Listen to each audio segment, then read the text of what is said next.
Estamos con una charla más del curso sobre pensamiento crítico y hoy contamos con Irene Lapuente, que es licenciada en física y además es la directora de La Mandarina de Newton. Bueno, pues tiene una gran experiencia en divulgación, toca diferentes ámbitos, trabaja mucho el tema de la creatividad, que eso también es algo importante en el pensamiento crítico. Y bueno, pues nos va a hablar de puntos críticos, que eso tiene que ver con matemáticas, pero bueno, en realidad son los puntos críticos del pensamiento crítico. Pues Irene, muchas gracias por aceptar la invitación de participar en este curso y nada, a ello. Muchas gracias, gracias a ti, Fernando, por invitarme. Como comentaba Fernando, yo soy la fundadora de La Mandarina de Newton, que es una empresa que se dedica a la cultura científica y realizamos proyectos de consultoría en cultura, educación y salud. Y sobre todo lo que nos interesa es cómo llegamos al conocimiento y cómo ese se transforma. Es decir, que nos interesa mucho la palabra pensamiento, así que pensamiento crítico entra dentro de lo que trabajamos.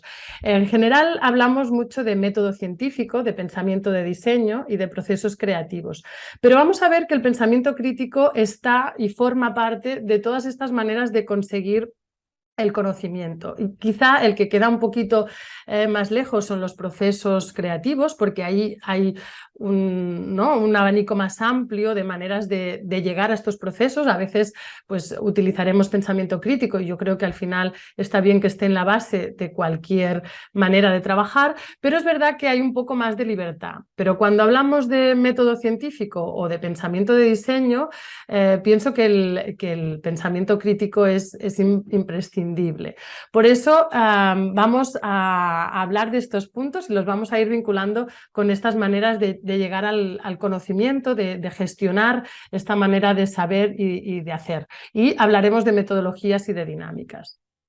El pensamiento crítico, como decía, debería ser intrínseco a la gran mayoría de cosas que hacemos en nuestro día a día.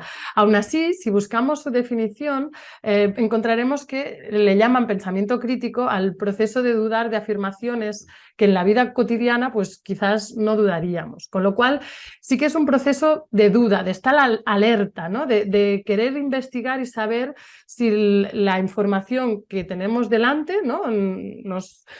es válida o no es válida. Al final queremos llegar a una postura lo más razonable y justificada de un tema. No pretendemos llegar a una verdad absoluta, porque la verdad absoluta es algo pues quizás inalcanzable, ¿no? Ahí hay muchas teorías y no sé si entraremos en todas, pero hay quienes creen, ¿no? Como las matemáticas, que las descubrimos y hay quienes creen que las construimos y al final qué es la verdad es difícil de saber. Nosotros somos unos humanos con unos sensores, ¿no? Pues tenemos los sentidos y tenemos una capacidad lógica y un razonamiento y con esos, ¿no? Con esos sentidos y esos sensores y nuestra capacidad de conectar, llegamos a lo que nosotros interpretamos como una verdad de momento temporal, ¿no? Y además también teniendo en cuenta que igual no todos las personas hemos visto o detectado todo al 100% con todos estos sensores. Entonces, la verdad absoluta la dejaremos pues para la metafísica o para la filosofía y nosotros intentaremos con estas verdades un poco más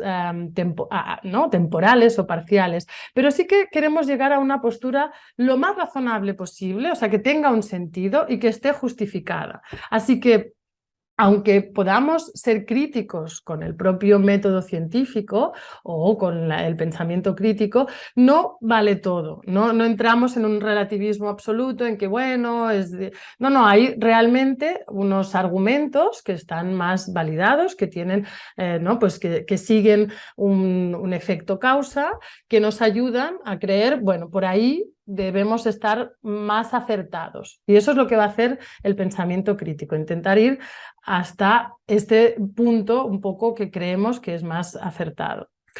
El pensamiento crítico tampoco es llevar la contraria por costumbre, ¿no? Hay veces que hay gente que se define como yo es que soy muy crítico y siempre digo que no. Bueno, pues en realidad los absolutos, ¿no? El siempre que sí y el siempre que no nos llevan al mismo lugar. Si siempre llevamos la contraria, es verdad que no estaremos haciendo caso a lo establecido, pero estaremos haciendo lo opuesto a lo establecido, con lo cual siempre seguiremos en contacto con lo establecido y no tendremos un pensamiento crítico, porque simplemente dependeremos de lo establecido. Así que no es, ¿no? Igual que cuando dicen tiene mucho carácter, cuando quieren decir mal carácter, pues llevar la contraria de costumbre no es pensamiento crítico.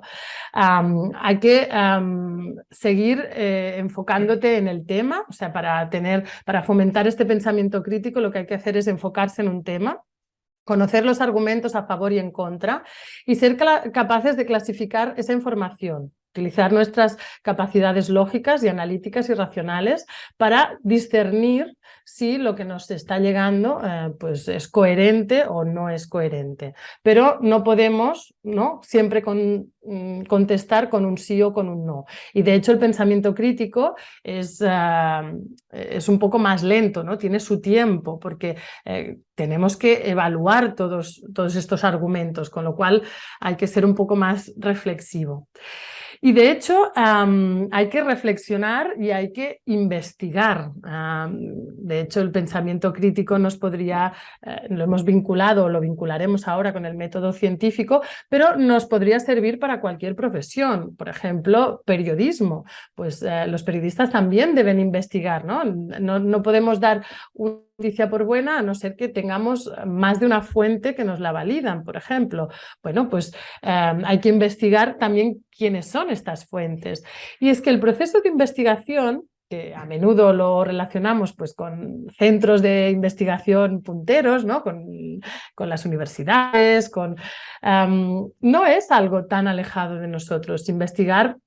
Investigamos todos cada día porque hacemos procesos de hacernos preguntas. Las preguntas son pues desde que te levantas de uy, a ver qué hora es, tengo tiempo de ducharme, qué voy a desayunar, cómo será mi día hoy, con qué cara me encontraré a mi compañero. Todo esto son preguntas que nos hacemos simplemente en nuestro día a día al levantarnos. Pero sí que es verdad que hay una diferencia entre una pregunta científica y una pregunta cotidiana. Antes decíamos que el pensamiento crítico es dudar incluso de lo que habitualmente, cotidianamente, igual no dudaríamos. Pues con las preguntas científicas pasa un poco lo mismo. Tienen que estar formuladas de una manera concreta para que la ciencia las pueda resolver. Entonces, lo que necesitamos es que esta pregunta se le pueda asociar un experimento o alguna acción que nos sirva para validar si es, ¿no?, si la respuesta es buena o no es buena o en qué camino va. Entonces, preguntas como ¿por qué existimos? El por qué último de la existencia no sería una pregunta científica y no nos la podríamos a priori preguntar como ciencia porque es difícil o imposible buscar un experimento que nos valide esta pregunta, ¿no? Esto normalmente acaba quedando pues eso, en metafísica, filosofía, religión, y es aquí donde a veces también aparecen dificultades, ¿no? Que pretendemos que la ciencia responda a preguntas que no son científicas, que no le pertenecen. Entonces tenemos que ser muy conscientes que la ciencia puede responder cómo, ¿no? Por ejemplo, pues ¿cómo se calienta la leche por la mañana? Esta pregunta sí que nos la podríamos hacer. O ¿cómo aumenta la temperatura en función del tiempo si yo pongo el número 2 en mi vitrocerámica, ¿no? Aquí podría hacer un experimento, podría repetirlo. También estos experimentos científicos deben ser reproducibles. Y no solo por mí, sino por muchas otras personas. Porque la ciencia busca un conocimiento universal que sea válido para mí, pero también para los demás, con lo cual es necesario que esta validación que hago yo también la hagan otras personas, ¿no? Y que esto no sea aleatorio. Con lo cual, bueno, pues vemos que la investigación, que es algo en principio humano, la ciencia le ha dado un protocolo, le ha hecho le ha dado unos matices para que nos pueda ayudar a buscar este pensamiento razonable. No nos podrá responder todo, pero lo que nos responda estaremos bastante seguros de que vamos en la dirección adecuada. Y esto es importante cuando queremos trabajar conocimiento, porque el conocimiento normalmente va construyendo uno sobre el otro. Si sabemos que nuestras escaleras son bastante fiables, podemos deducir que lo que estamos haciendo nuevo también lo será. Si construimos en unas escaleras pues poco fiables, el nuevo conocimiento pues no será seguramente tan válido, ¿no? Cuando yo os digo que el método científico pues, busca estos protocolos, es porque seguramente ya conocéis, tiene una serie de fases, ¿no? El método científico hace un recorrido. En principio, pues lo primero debería ser encontrar una motivación en el mundo. Es difícil investigar sobre algo que no nos interesa en absoluto. Entonces, lo primero que yo diría no es ni hacerse preguntas, sino es buscar qué nos interesa. Cuando un tema nos interesa, va a ser más posible que utilicemos pensamiento crítico sobre él, porque queremos saber al máximo y queremos profundizar al máximo. Eso no quiere decir que en la vida a veces tendremos que investigar o hacer cosas sobre temas que igual no son nuestra gran pasión, pero sí que una persona que se dedica a la investigación o un joven que decide hacer un proyecto de investigación en el instituto o alguien que decide introducir estas maneras de trabajar, va a hacer lo mejor en un tema que le interese y le apasione, ¿no? Entonces, lo primero, encontramos esta motivación en el mundo. Lo siguiente es construir una pregunta. Una vez tenemos nuestro tema, ¿no? Pues, por ejemplo, podría interesarnos temas de salud, ¿no? El cáncer, ¿no? Nos podría interesar. Pues lo siguiente es conocer qué es el cáncer, porque es una enfermedad, son muchas enfermedades, son diferentes muestras. ¿Qué sucede? ¿Qué procesos llevan a esto? Pues mutaciones en el ADN, o sea que es una o múltiples, porque en realidad engloba muchas enfermedades genéticas, porque depende de los genes. Vale, pues, y ahí vamos a construir, vale, ¿y cómo se transmiten estos genes? ¿Cómo se comunican? Pues vamos a ver que las proteínas son importantes. Pues ¿cómo detectamos proteínas? Todos estos cómo son preguntas que nos puede ayudar la ciencia, ¿no? Porque ¿cómo detecto una proteína?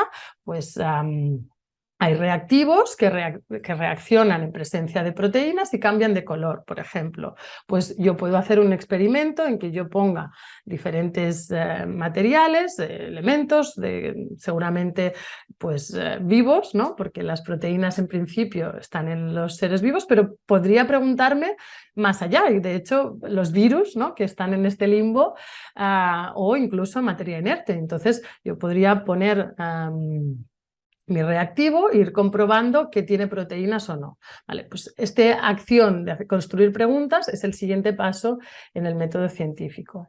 Después es importante documentarse, y documentarse por todas las vías. Cada vez más estamos viendo problemas que son, ¿no?, transdisciplinares, que van más allá de una única disciplina, ya no solo dentro de una misma, ¿no?, de la biología, que igual combinamos biología de bota, biología de laboratorio, pero que seguramente también nos van a entrar las matemáticas, la programación, la física, la química. Bueno, pues, pero es que seguramente incluso pueden aparecer más disciplinas que no solo las científicas. Así que si nos podemos documentar de una forma un poco holística, vamos a tener un mapa muy completo de ese tema y nos va a ayudar a seguir trabajando, porque a partir de ahí vamos a generar una hipótesis, ¿no? Por ejemplo, si cogemos el ejemplo este de las proteínas, pues yo, ¿no?, decía, lo inerte ya lo descartaba. Bueno, porque tengo una hipótesis, tengo la hipótesis de que las proteínas solo están en la materia orgánica. Bueno, pues vamos a comprobarla. Hacemos este experimento de poner el reactivo. Bueno, pues la hipótesis es ¿qué imaginas tú que va a suceder? ¿No? Diseñamos el experimento, que pues bueno, experimentos hay muchísimos, desde estos que os proponía en biología, pero también puede ser en el campo de la física, ¿no? Y de hecho podríamos aterrizarlo en algo más mundano, como por ejemplo un parque de niños, ¿no? Si yo estoy en un balancín y pongo, ¿no?, al abuelo en un extremo y a la nieta en otro, puedo hacer la hipótesis de qué distancias tengo que elegir para que estén equilibrados o si podrán estar equilibrados. Entonces, bueno, pues yo hago esta hipótesis, diseño mi experimento y valido los resultados. Y finalmente, una fase que a veces nos olvidamos, pero que yo creo que es muy importante y por eso me dedico, y la mandarina de Newton se dedica a ello, es la comunicación. Finalmente, cuando yo he obtenido este resultado, es importante que lo comunique tanto a la comunidad científica, en el caso del método científico, o a la sociedad en general, porque al final parte importante de querer tener un pensamiento crítico, de querer utilizar el método científico para llegar al conocimiento, es esta capacidad de poder evolucionar cognitivamente a nivel global, que seamos todos como sociedad, que vayamos validando y obteniendo este conocimiento lo más razonable posible y lo más justificado de cada tema. Porque si el método científico ya era bastante conocido, el pensamiento crítico también tiene una especie de recorrido, ¿no?, de camino, de pasos. Y estos pasos a seguir, pues tienen un cierto paralelismo. En primer lugar, ¿no?, antes buscábamos la motivación, pues en primer lugar es adoptar una actitud de pensamiento crítico. Después vamos a tener que reconocer y evitar los prejuicios cognitivos, que no es tan fácil. Vamos a tener que identificar y caracterizar los argumentos que se utilizan. Vamos a tener que evaluar, lo decíamos antes, las fuentes de información. No todas las fuentes de información son igual de fiables. Y finalmente vamos a tener que evaluar los argumentos. Así que también tenemos, ¿no?, como unas escaleritas, unos peldaños que nos pueden ayudar para tener o para trabajar con lo que decíamos de pensamiento crítico. De hecho, la actitud de pensamiento crítico yo creo que es de lo más importante y es imprescindible, porque necesitamos una mente abierta, ¿no? Necesitamos generar un espacio para las dudas sanas. O sea, dudar por dudar tampoco, ¿no? Decíamos, llevar la contraria no es pensamiento crítico, pero sí que necesitamos ser capaces de dudar. Por eso hay veces que los pensamientos dogmáticos no están muy a favor del pensamiento crítico, porque si nos dicen que algo es porque es y no es cuestionable, vamos a tener dificultad de ponerlo a prueba, con lo cual va a estar alejado del pensamiento crítico. Necesitamos cierta humildad intelectual, porque a veces, ¿no?, pues es fácil caer en creer que porque sabemos de un tema o sabemos de una cosa, pues ya sabemos de todo y que nuestra verdad es universal en todo. Entonces, también tenemos que ser capaces de cuestionarnos un poquito a nosotros, de ¿y cómo llegué a este conocimiento? ¿Qué proceso hice? ¿Todo estaba bien validado? Igual esto que creía, igual lo cambiamos. Eso no quiere decir que tengamos que estar dudando constantemente de todo, porque si no, no sabríamos nada y viviríamos en un absoluto relativismo. Pero sí mantener una actitud alerta y pues es una cierta humildad. Y confiar en la razón. Al final, nuestro proceso de pensamiento está muy basado en la razón y en la lógica, ¿no? Hay que también tener una perseverancia, seguir siempre, ¿no? Es igual una manera de pensar más costosa o más cansina, porque hay que ir analizando y hay que ir pensando y no puedes pues, ir tan emotivamente al sí o al no, pero bueno, pues tiene sus recompensas. Y necesitamos una libertad de pensamiento y, bueno, como decía, una alta motivación. O sea, necesitamos que se nos permita pues esta duda, buscar, cuestionar, trastear. Con lo cual esto es muy importante. Yo diría que es como cuando hacemos design thinking o pensamiento de diseño, que hablaremos un poquito más adelante, que yo siempre hablo que es muy importante calentar, ¿no? La mente necesita un calentamiento igual que el cuerpo, y cuando bailamos no empezamos haciendo la coreografía, sino que empezamos haciendo pliés, haciendo, ¿no? Pues suavizando nuestras rodillas, nuestros tobillos, todas nuestras articulaciones, estando preparados para el movimiento. Pues igual el razonamiento también necesita este calentamiento, este principio, ¿no? Este abrir la puerta para empezar un camino, ¿no? Ponernos las botas y nos vamos a pasear. Pues eso es el ponerse esta actitud de pensamiento crítico. Y después, el paso siguiente, que era reconocer los prejuicios cognitivos, saldrá porque tenemos esta actitud, porque realmente reconocer los prejuicios cognitivos es algo difícil y duro, porque implica poner en cuestión cosas que igual ya no veíamos. De hecho, Albert Einstein decía que lo genial no es sorprenderte de las cosas que ya de por sí son chocantes o sorprendentes, ¿no? Si viéramos un elefante volar, pues todos nos sorprenderíamos. Lo sorprendente y lo apasionante es ver lo extraordinario en cosas muy mundanas, ¿no? Él de muy pequeñito le sorprendió pues las agujas de de las brújulas, ¿no? Cómo se movían, y el magnetismo, cómo podía ser eso. Era algo que había visto, pero no podía comprenderlo, ¿no? Entonces, el reconocer estos prejuicios cognitivos tiene un poquito de eso, de cosas que hemos visto, que hemos asumido, que hemos aceptado, dudar de ellas, y ahí es donde existe una gran dificultad. Durante muchos años, por ejemplo, en medicina, se ha investigado con ratones macho, porque los machos se consideraban pues, más estables, ¿no? Tenían menos ciclos, y entonces hay un tema hormonal que los hacía ser pues, bueno, pues eso, más estables a la hora de la investigación y más cómodo. Con lo cual, muchos medicamentos y muchas cosas se probaban primero en ratones macho. Eso hace que nos parece algo normal, ¿no? Seguramente quien lo hacía ya no se lo cuestionaba más, ¿no? Las hembras no las queremos para investigación porque son más inestables y los resultados nos van a dar más caóticos y no nos va a gustar. Pero eso hace que entonces dejemos a la mitad de la población invalidada, y que la investigación pueda o no pueda ser válida para ellos.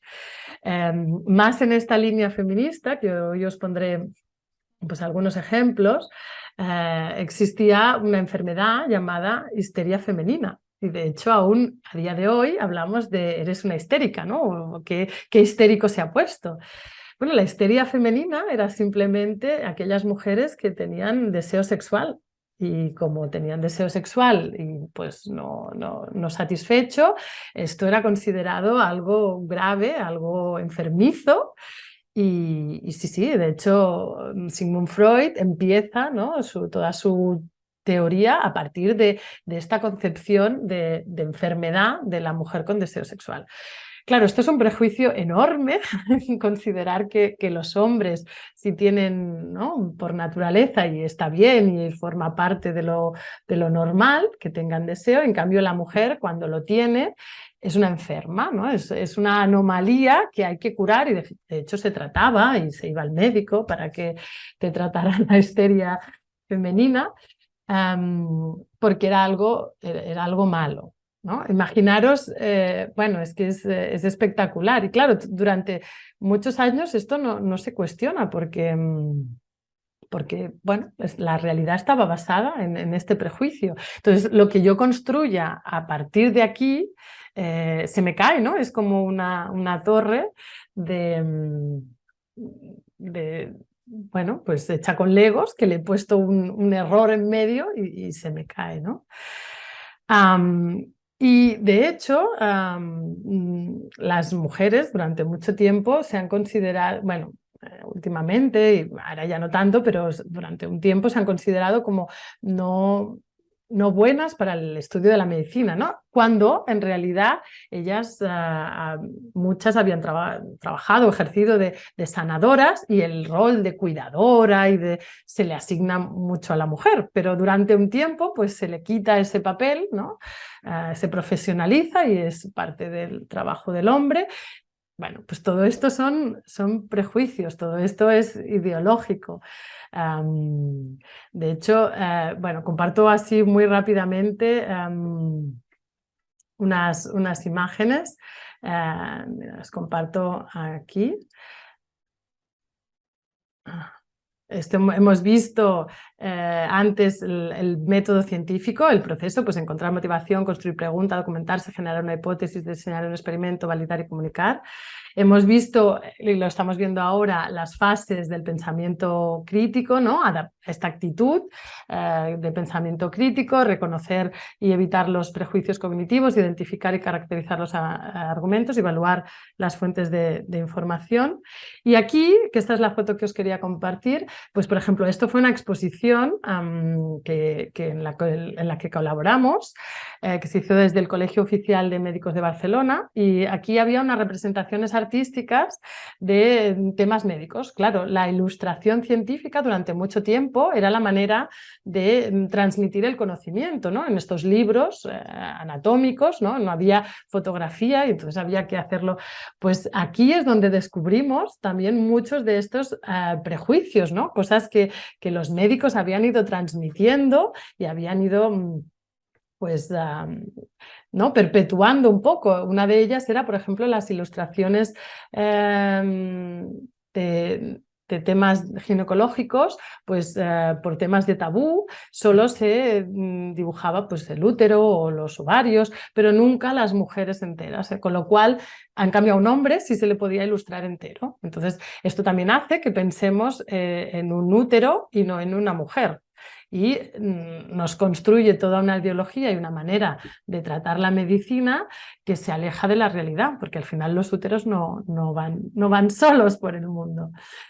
Y todo esto os lo explico porque en el fondo es grave, ya que hace que desarrollemos todo un estudio, ¿no?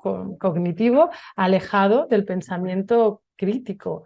Y en el fondo genera mucho rechazo todo esto. Y es algo lógico, porque si no se produce la revisión interna, si dentro de la propia ciencia, del método, no utilizamos el pensamiento crítico, no vamos a luchar contra nuestros propios prejuicios, y al final los prejuicios los tenemos todos, es como, ¿no? como un caldo de cultivo en el cual estamos inmersos, no podemos escaparnos, podemos intentar ahí buscarlo, pero también están en las personas que hacen ciencia. Esto acaba generando rechazo por parte de las personas usuarias que, por lo que sea, no comparten ese prejuicio y entonces tienen más claridad para ver en esa dirección, ¿no? Entonces, y normalmente estas personas que rechazan lo hacen de forma explosiva, porque igual han tenido la clarividencia de ver en ese prejuicio, pero igual no tienen todo el saber ¿no? epistemológico de esa disciplina. Entonces aparecen respuestas explosivas y no tan documentadas, como podrían ser pues antivacunas o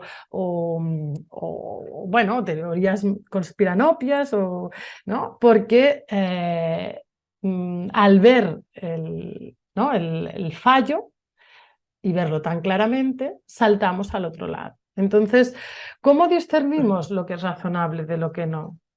Claro, es complicado, más en los tiempos que estamos, ¿no? Pues, de nuevo, es muy importante identificar y caracterizar los argumentos. Un argumento es una razón y su conclusión. Nos sirven argumentos de a mí me lo parece, a mí me gusta, a mí me funcionó, a mí me sirve, ¿no? Y veremos que muchas de las personas que a veces ven las fisuras, pero saltan a un pensamiento totalmente irracional, lo basan en frases como estas. Bueno, a mí me funcionó, yo lo vi una vez, vale, pero ¿conseguiste un experimento replicable para que todos lo podamos ver todas las veces del mundo? Si no lo conseguiste, pues no vamos por la buena dirección, ¿no?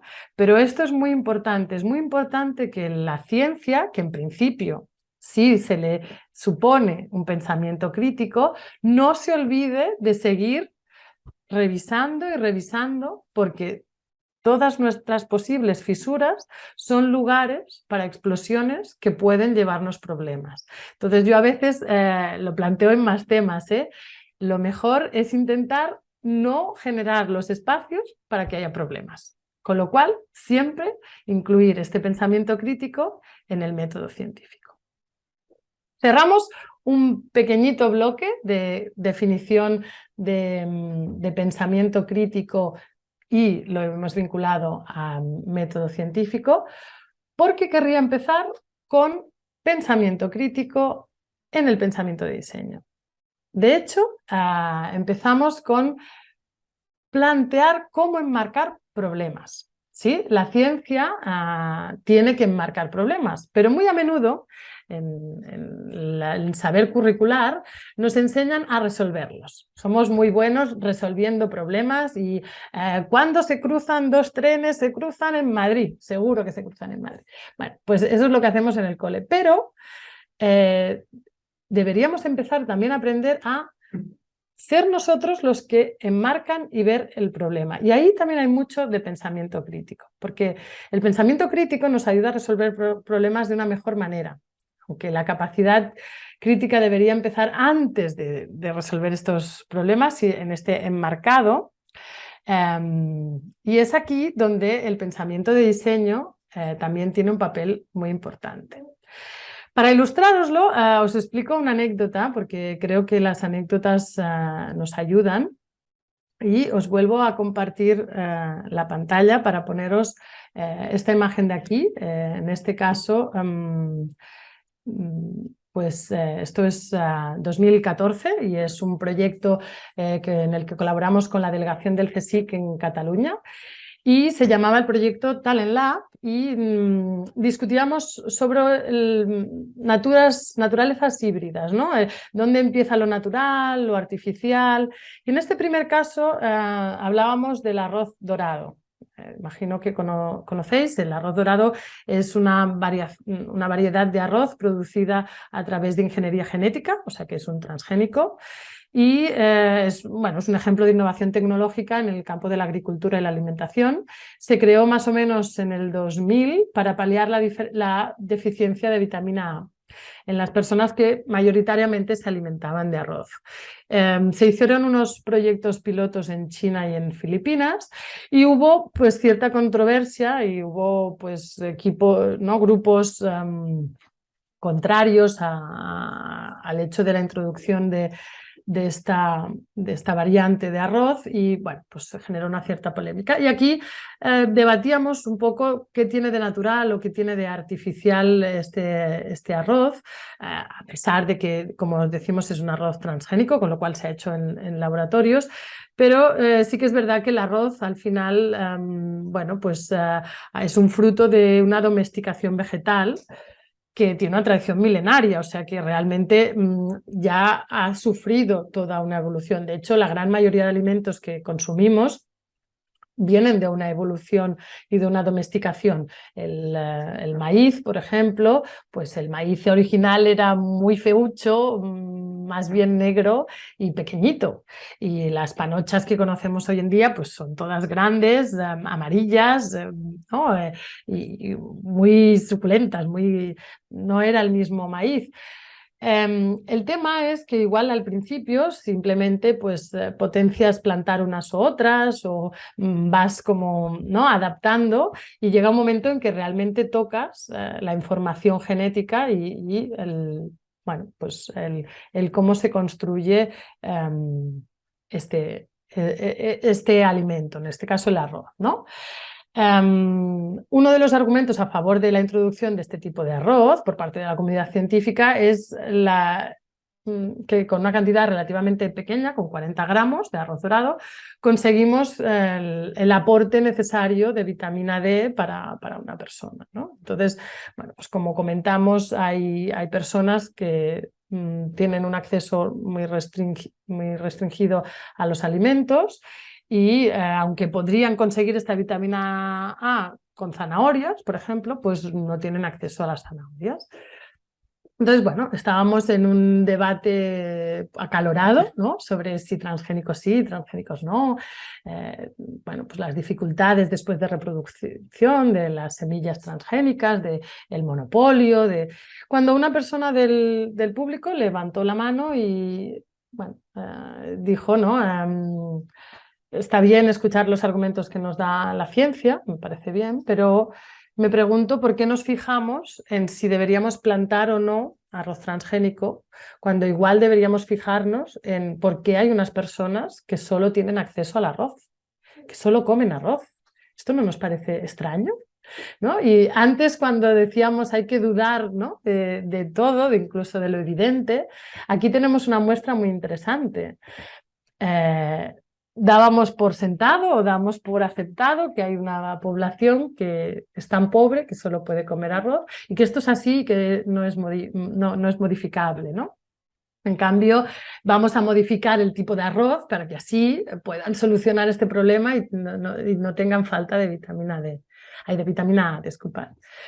Pues bueno, pues es un cambio de paradigma muy grande, ¿no? Y de hecho nos enmarca el problema en un lugar muy distinto y ya no sabemos si la respuesta es solo científica. Igual aquí también la respuesta es económica, política. Bueno, esto es uno de los temas que sucede que las grandes cuestiones, decíamos al principio, ¿no? Las disciplinas se desdibujan. Al final nosotros hemos dividido el mundo en disciplinas porque era tan complejo, era tan inabarcable, que lo hemos hecho reducido a cosas pequeñitas que podamos investigar y descubrir. Pero luego al final en algún momento hay que volver a la big picture, ¿no? A la imagen grande, porque si no nos puede pasar eso, que nos quedamos solo con la investigación en una línea y no vemos que igual el marco del problema no estaba aquí, sino que estaba allá. Y bueno, pues ¿no? Es significativo porque igual podríamos estar solucionando muchos temas desde otros lugares o desde otras miradas. Y eso no quiere decir que la ciencia no tenga su papel. Igual, además, podemos seguir investigando en variedades o en cómo mezclar tipologías de alimentos para que crezcan diferente o en cómo no afectar, ¿no? De hecho, en temas de biodiversidad estamos volviendo a disminuir porque, bueno, pues nos alimentamos de muy poquitas especies al final. Bueno, pues igual la ciencia puede estar investigando cómo no perdemos la biodiversidad, cómo seguimos alimentando de lo que necesitemos, pero mantenemos esta biodiversidad activa. O sea que al final temas hay muchos, simplemente es cuestión de enmarcarlos.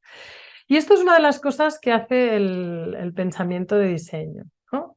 De hecho nos plantea que, pues eso, que tan importante es resolver bien el reto como saberlos enmarcar. Y bueno, para saberlos enmarcar necesitamos de esta mirada crítica. Nosotros también, los diseñadores, al igual que la comunidad investigadora, también sigue un camino, ¿no? O unos pasos y trabaja de unas determinadas maneras. De hecho, nos hemos saltado, lo tenemos aquí. ¿Sí? El pensamiento de diseño tiene una estructura que consiste en 7 fases o etapas diferentes y empieza por empatizar. Necesitamos ponernos en la piel de los usuarios, de las personas, ¿no? Pues aquí, por ejemplo, en el ejemplo del arroz, ¿no? Del arroz dorado, deberíamos comprender, estar en la piel de estas personas que no tienen acceso a otro tipo de elementos, de la clase política de China o de Filipinas, de la sociedad, de cómo funciona, entender el problema desde su realidad y desde estas personas, ¿no? Deberíamos definir el reto. Aquí hemos visto que podemos definir muchos retos. Podemos definir cómo conseguimos que la población de Filipinas, que solo tiene acceso a una dieta basada en arroz, no tenga déficit de vitamina A. Esta es la pregunta que se planteó la investigadora que llevaba el proyecto del arroz dorado, ¿no? Pero podemos también, ¿cómo conseguimos que la población de Filipinas, que solo tiene acceso a una dieta basada en arroz, amplíe las posibilidades de su dieta? Esta podría ser otra pregunta. Entonces ahí deberíamos encontrar otras respuestas, ¿no? O cómo conseguimos que la distribución económica mundial sea distinta de tal forma que no existan personas en Filipinas que solo tengan acceso a una dieta basada en el arroz, ¿no? Igual si la primera nos la respondía la bioingeniería, la segunda nos la respondía la permacultura, la tercera nos la explica la macroeconomía. Entonces, bueno, pues vamos a ir viendo todas estas, qué reto queremos solucionar o dónde marcamos nuestro reto, ¿no? Nuestra pregunta. Luego hay que idear soluciones, ¿no? Pues una vez tenemos el reto, hay que plantear cuántas ideas nos pueden solucionar ese reto. Y al final, pues decidimos prototipar algunas. Normalmente se prototipa un par, tres, se prototipa rápido, se prototipa barato, porque lo que hay que hacer es testear que esto funcione, ¿no? Que es el siguiente punto. Finalmente se redefine la posible solución y se implementa. Así es como, en principio, trabaja un buen, ¿no? Con un buen proceso de diseño. Otro ejemplo interesante es, por ejemplo, en África había un problema de mortalidad infantil de bebés muy grande, sobre todo si nacían prematuros, ¿no? Las distancias al hospital eran grandes, las madres no querían dejar sus bebés prematuros en hospitales donde no tenían mucho acceso y sí podrían tener acceso a una incubadora, pero ellas no. Pues a través de este proceso de conocer bien la problemática, de conocer las necesidades, los miedos, se diseñaron una especie de como sacos de dormir, pero con propiedades aislantes, tipo como una incubadora portátil. Pues esto redujo mucho la mortalidad en temas de bebés prematuros. Bueno, pues esta es la manera de trabajar del diseñador, de la diseñadora, y veis que nos llevan a también este pensamiento crítico, ¿no? Aunque el diseño a menudo lo relacionamos con las artes, pero un buen diseño tiene un pensamiento crítico asociado. Comentábamos, ¿no? Y aquí lo estamos viendo con el arroz dorado, con las incubadoras, que la realidad es compleja. Y solucionar problemas complejos es más difícil, porque complejo no solo es que no tiene por qué es complicado, no, complejo es que está interrelacionado. Entonces eso quiere decir que cuando resolvemos problemas complejos necesitamos equipos complejos, necesitamos equipos multidisciplinares, ¿no? Que sean capaces de vernos la visión desde muchos puntos de vista. Otro ejemplo que os podría poner es la actriz Laura Vila Kremer. Ella es una profesional de las artes escénicas y es activista, pertenece al colectivo artístico Que No Salga de Aquí, y es un grupo con una concienciación especial sobre temas LGTBI, ¿no? De hecho, nos presentan la I, el intersex, y lo que proponen es intentar despatologizarlo, ¿no? Que no sea una patología, como nos pasaba con la histeria femenina, pues un poco lo mismo, ¿no? Hay personas que nacen igual con órganos masculinos y femeninos, y la opción actual es extirpar, ¿no? Extirpar a aquellos que no sean tan dominantes, ¿no? Si más o menos no es pinta de ser una mujer, pues si le han salido unos testículos, pues los eliminaremos, que es lo mejor, porque así no hay problemas de que se enquiste o de que no haya ningún problema.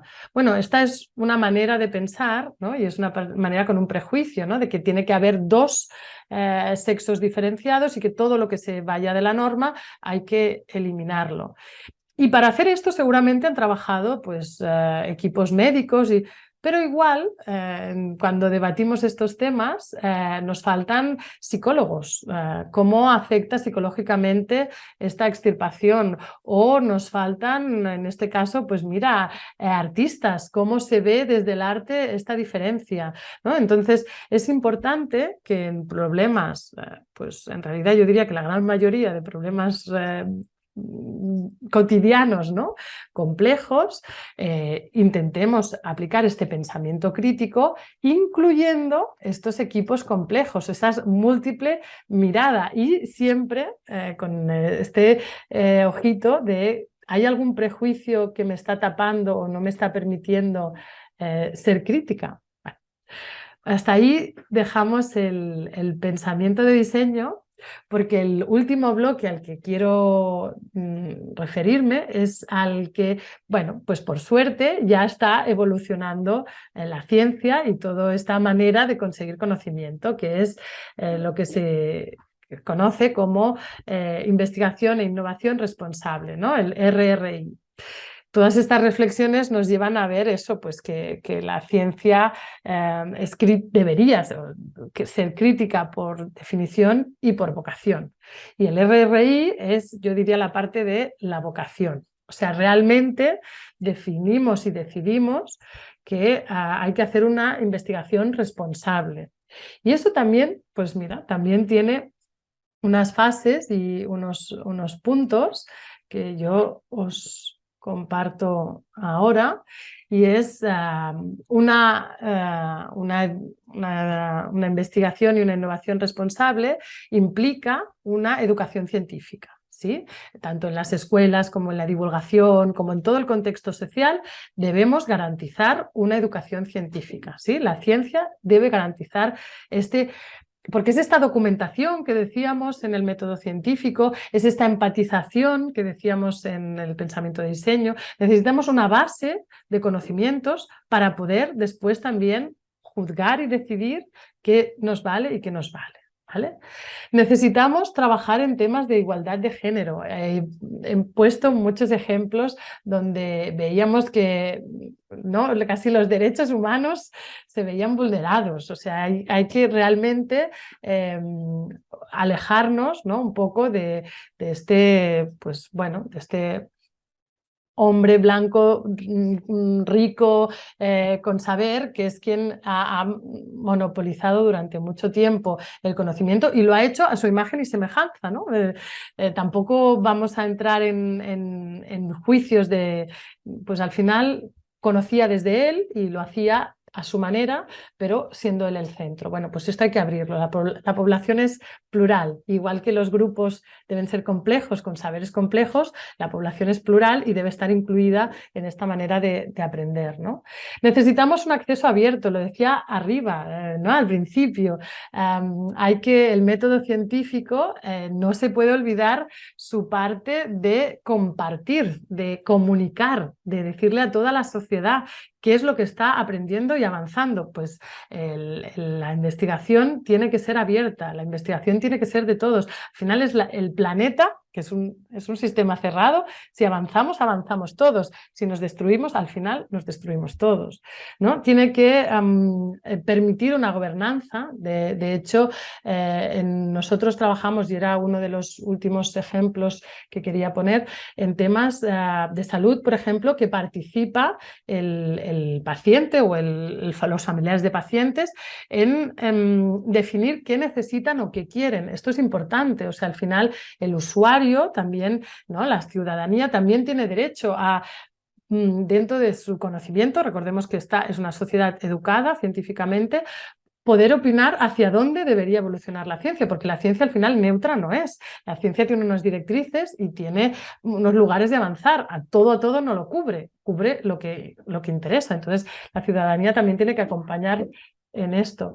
Tiene que tener una ética. La ciencia sin ética no nos lleva a ningún lugar, porque al final el conocimiento sin ética nos lleva a aberraciones muy grandes que ya hemos visto, ¿no? La historia nos la ha presentado, y necesitamos de incluir, ¿no?, de esta participación ciudadana, que la ciudadanía pues incluya, ya sea a través de proyectos de ciencia ciudadana, de co-creación, en la recolección de datos, en la interpretación de estos datos, en la decisión de los temas. Bueno, pues hay muchos proyectos de ciencia ciudadana que abren eso, pues el proceso científico lo abren a la ciudadanía, o hay muchos procesos de co-creación. En este caso, yo quería compartiros un par de proyectos que nosotros hicimos. En primer lugar, quería compartiros pues nuestra participación con la Universidad Abierta de Cataluña, con la UOC, en la creación de esta aplicación para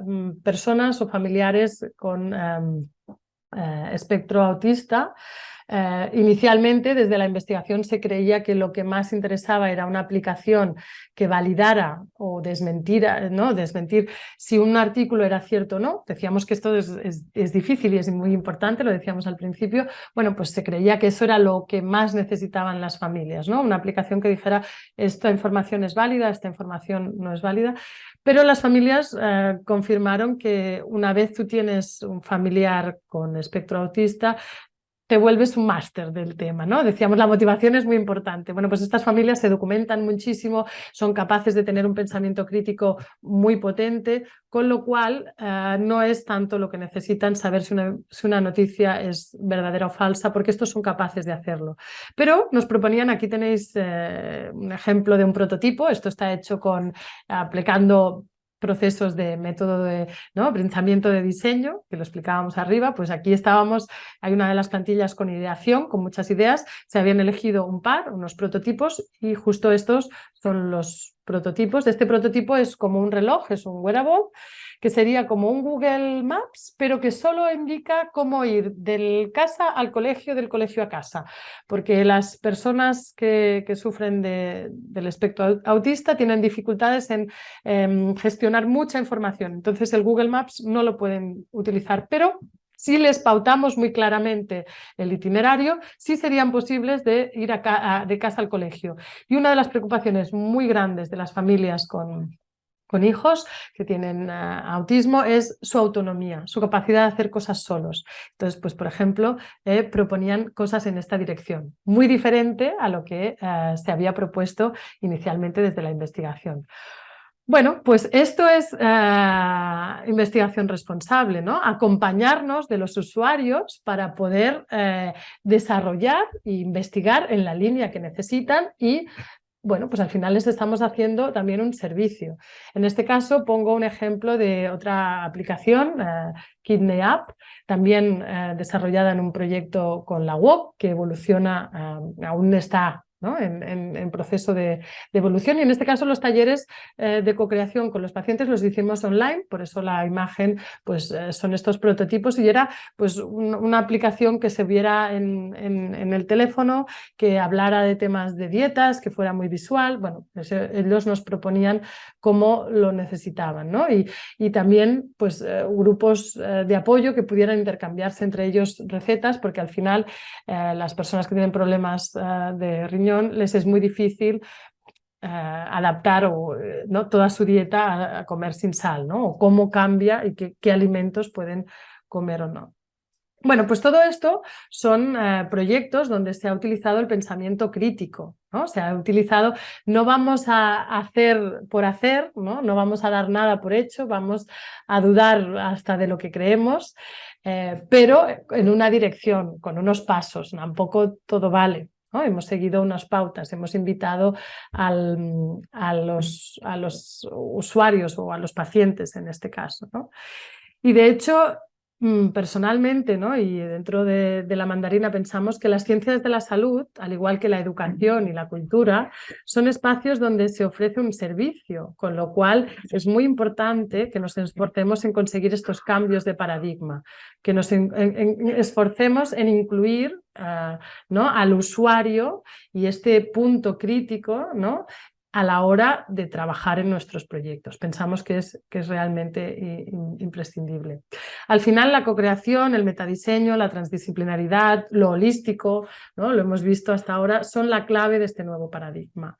Entendiendo y componiendo con estas herramientas y estrategias, podremos alcanzar una investigación respetuosa y responsable, que son los valores del RRI, ¿no? Con esto ya vamos concluyendo.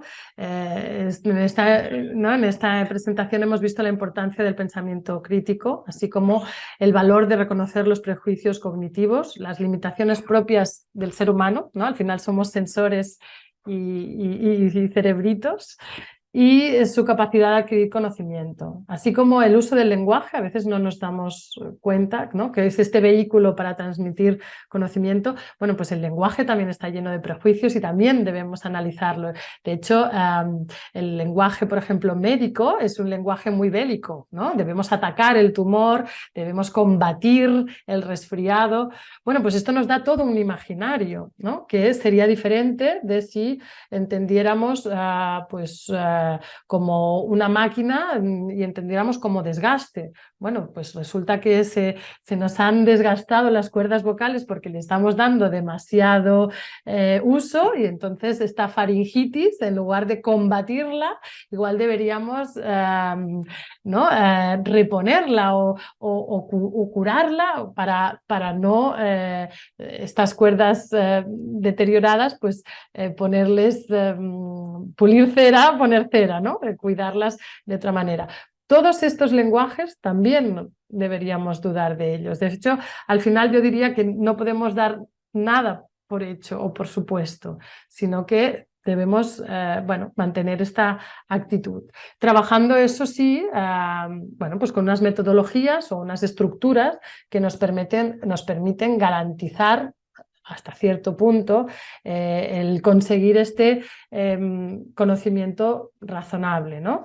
Hemos relacionado las prácticas y estrategias del pensamiento crítico con las metodologías y dinámicas propias del método científico y del pensamiento de diseño para comprender que, aunque el pensamiento crítico debería formar parte intrínseca de la ciencia y del diseño, a veces hay que seguir dudando, ¿no? De forma sana, eso sí, no simplemente llevar la contraria por llevar la contraria, para no permitir que la ciencia se desvíe de la lógica, el análisis, la objetividad y el pensamiento racional, que al final es un poco su objetivo, ¿no?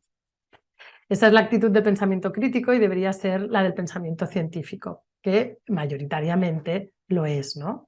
Y por eso, gracias a esta actitud, pues la ciencia va evolucionando y va revisándose, ¿no? La física relativista no negó la física clásica, pero la mejoró y puso pues unos detalles. ¿Qué pasa cuando la velocidad es muy alta, ¿no? O la mecánica cuántica, ¿qué pasa cuando algo es muy pequeño? Pues allí la física clásica no nos sirve.